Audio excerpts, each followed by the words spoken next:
কল্পতরু উৎসব না হলেও মা শারদার পবিত্র জন্মস্থান জয়রামবাটিতে বছর শুরুর দিনে পুণ্যার্থীদের ঢল।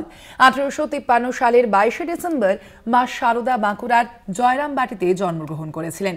অল্প বয়সেই পার্শ্ববর্তী কামারপুকুর গ্রামের রামকৃষ্ণ পরমহংসদেবের সঙ্গে বিয়ে হয়ে গেলেও তার জীবনের একটা বড় অংশ কেটেছে এই জয়রামবাটিতেই।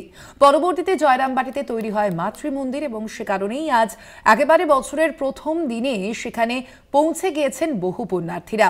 বছরের শুরুর দিনেই মন্দিরে মায়ের কাছে নিজেদের মনস্কামনা জানাতে পৌঁছে গিয়েছেন ভক্তেরা। আমরা দেখে থাকি বছরের অন্যান্য দিনেও কিন্তু জয়রামবাটি এবং কামারপুকুরে পৌঁছে যান ভক্তেরা, এবং অবশ্যই বছরের প্রথম দিনেও কিন্তু তার অন্যথা হয়নি, সেই একই ছবি ধরা পড়েছে সেখানে। অবশ্যই কল্পতরু উৎসব তো রয়েছেই, একই সঙ্গে কামারপুকুরে সেজে উঠেছে কামারপুকুর মন্দির, সেখানে পৌঁছেছেন বহু ভক্তেরা, এবং একই সঙ্গে জয়রামবাটিতে সেখানেও কিন্তু পৌঁছেছেন বহু পুণ্যার্থীরা।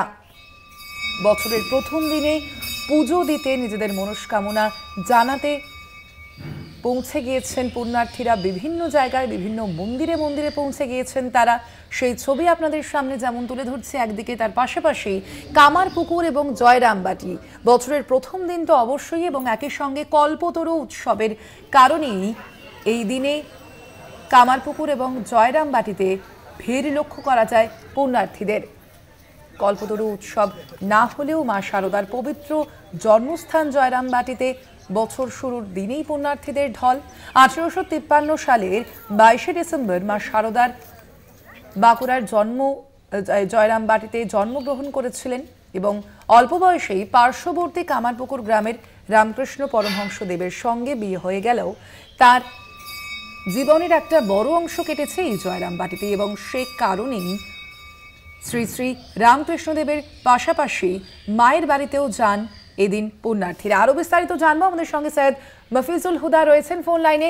মফিজুল, তোমায় ইংরেজি নববর্ষের শুভেচ্ছা জানাই প্রথমেই, এবং একই সঙ্গে জানতে চাইবো আজ জয়রামবাটির কি ছবি সামনে আসছে। হ্যাঁ, তোমাকেও নতুন বছরের শুভেচ্ছা এবং কলকাতা টিভির সকল দর্শককে নতুন বছরের শুভেচ্ছা।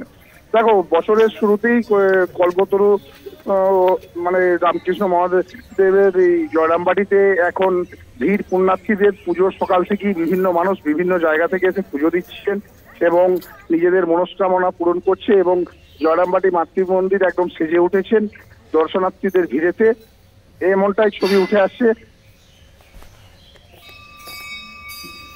একদমই। সেক্ষেত্রে মফিজুল, আরো একটা যে বিষয় জানতে চাইবো, যে এই কল্পতরু উৎসব তো পালিত হয় কামারপুকুরে, সেক্ষেত্রে জয়রামবাটি সেখানেও মানুষজন যান, সেখানেও ভক্তরা যান। আজ বছরের প্রথম দিন সেখানে গিয়ে তাদের কি প্রতিক্রিয়া, কি বলছেন তারা?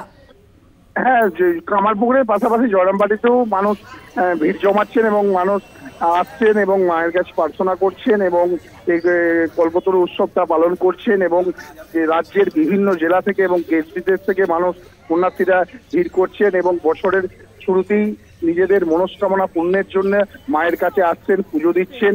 সকাল থেকে এই ছবি লক্ষ্য করা যাচ্ছে, বিভিন্ন রাজ্যের বিভিন্ন প্রান্ত থেকে মানুষ আসতে শুরু করেছেন, এবং বেলা বাড়ার সাথে সাথে আরো মানুষের আগমন হবে বলেই জানা যাচ্ছে মাতৃমন্দিরের পক্ষ থেকে।